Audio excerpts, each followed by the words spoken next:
Welcome to living and winning. நம்மளோட எதிர்பார்ப்புகளும் ஆசைகளையும் ஒருத்தங்க கிட்ட நேரடியாக சொல்லும் போது அவங்க அதை செய்ய மாட்டாங்க. அதுவே அவங்க ஒரு ஆழ்மன நிலையில் இருக்கும்போது நம்ம அதை சொன்னோம் அப்படின்னா அவங்க எந்த ஒரு மறுப்புமே சொல்லாமல் நமக்காக செய்வாங்க.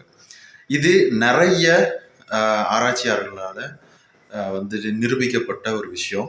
ஸோ இதை நம்ம அவங்களோட ஆழ் மனசு எப்போ இருக்கும், அவங்க எப்போ ஆழ் மனசுக்கு போவாங்க அப்படிங்கிற மாதிரி நிறைய கொஸ்டின்கள், கேள்விகள் இந்த மாதிரி இருக்கும். ஸோ அதை நம்ம எப்போ அதை கண்டுபிடிக்கிறது, அவங்க எப்போ போவாங்க, நாம் எப்போ அதை சொல்கிறது, இந்த மாதிரியான கேள்விகள் இருக்கும்.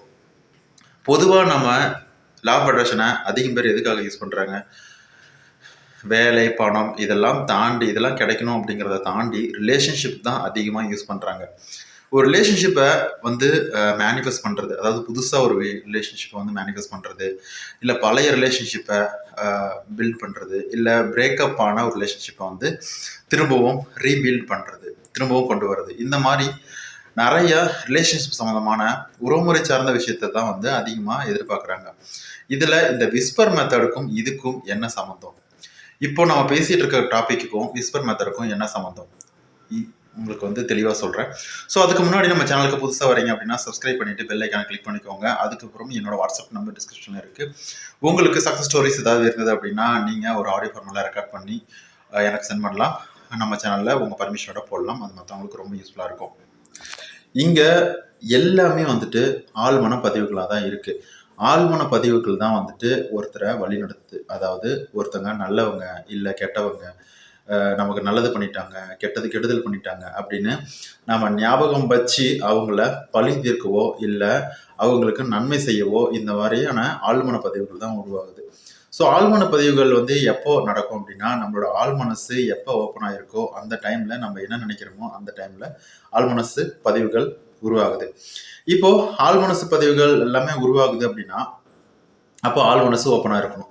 ஸோ ஆழ்மனசு ஓப்பனாக இருக்கும்போது நம்ம என்ன விஷயத்து தகவல் சொன்னாலும் அது ஆழ்மனசில் பதிவாகும். அதே மாதிரியே அவங்க நடந்துப்பாங்க. ஸோ இதை தான் நம்ம விஸ்பர் மெத்தட்லையும் பண்ண போகிறோம். அதாவது ஒருத்தங்க கிட்ட நாம் அவங்க ஆழ்மனது ஓப்பனாக இருக்கும் போது அவங்க கிட்ட நாம் ஒரு விஷயத்த சொல்லணும். இது எப்படி சொல்கிறது?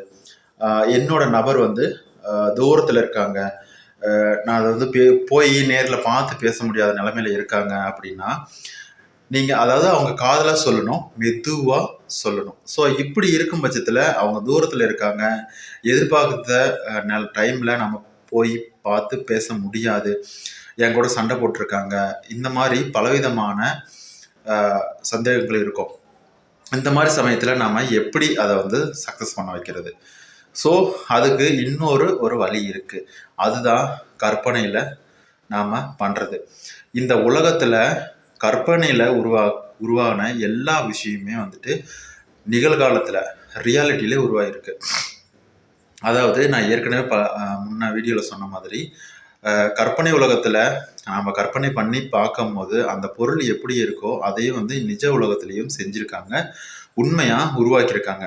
இப்போ நம்ம யூஸ் பண்ணுற ஃபோனு, நெருப்பு, கரண்ட்டு, நம்ம யூஸ் பண்ணுற எல்லா பொருளுமே கற்பனை உலகத்தில் ஒரு ஒரு கற்பனையாக, அதாவது உண்மையான பொருள் இல்லாத உருவாக்கின மட்டும்தான், ஒரு கற்பனையில் உருவாக்கினது தான் இப்போ உண்மையாக நம்ம கையில் இருக்குது.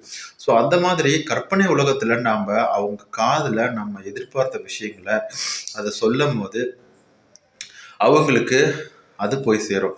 ஸோ கற்பனை உலகத்தில் நீங்கள் பண்ணுறது நிஜத்தில் கண்டிப்பாக கட்டாயம் நடக்கும். இது நிறைய ஆராய்ச்சியாளர்களால் நிரூபிக்கப்பட்ட ஒரு விஷயம்.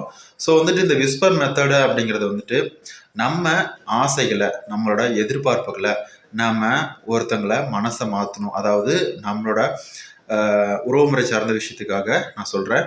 ஸோ நீங்கள் தப்பாக எதுவும் எடுத்துக்க வேணாம், பட் நம்ம உறவுமுறை சார்ந்த விஷயத்துக்காக சொல்கிறேன். நம்மளோட எதிர்பார்ப்புகள், நம்மளை புரிஞ்சுக்கணும், நமக்கு ஏற்ற மாதிரி அவங்க நடந்துக்கணும், நம்ம நல்லா பார்த்துக்கணும், சந்தோஷமாக வச்சுக்கணும். இந்த மாதிரி குடும்பத்தில் நிறைய இருக்கும். இதில் பேரண்ட்ஸு, அண்ணன், தம்பி, அக்கா, ஹஸ்பண்ட் அண்ட் ஒய்ஃபு, லவர்ஸ், இந்த மாதிரி நிறைய பேத்துக்கு உறவுமுறை சார்ந்த விஷயத்தில் ஒரு அண்டர்ஸ்டாண்டிங் இல்லாமையே இருக்காங்க. அப்படிங்கும் போது இந்த விஸ்பர் மெத்தட் ரொம்ப யூஸ்ஃபுல்லாக இருக்கும். இது நம்ம வெளியே சொல்லி வெளிப்படையாக நம்ம எதையுமே காட்டி பண்ண போகிறது கிடையாது. இது கற்பனையில் அவங்க காதில் மெதுவாக நம்ம ஒரு விஷயத்த, அதாவது நம்மளோட எதிர்பார்க்கக்கூடிய ஒரு விஷயத்த நம்ம சொல்லும் போது நாளடைவில் அவங்களோட மனசு நம்ம என்ன சொன்னோமோ அதே மாதிரி மாறிடும். நம்ம சொன்ன மாதிரியே அவங்களும் ரியாக்ட் பண்ணுவாங்க. ஸோ இதை தான் வந்துட்டு விஸ்பர் மெத்தடு முழுக்க முழுக்க சொல்லுது. நம்மளோட ஆசைகளை கற்பனையில் நம்ம ஒரு சித்தரித்து அவங்கக்கிட்ட நம்ம சொல்லும் போது அவங்க ஈஸியாக நம்மளோட விஷயத்த புரிஞ்சுக்கிறாங்க அப்படிங்கிறது உண்மை.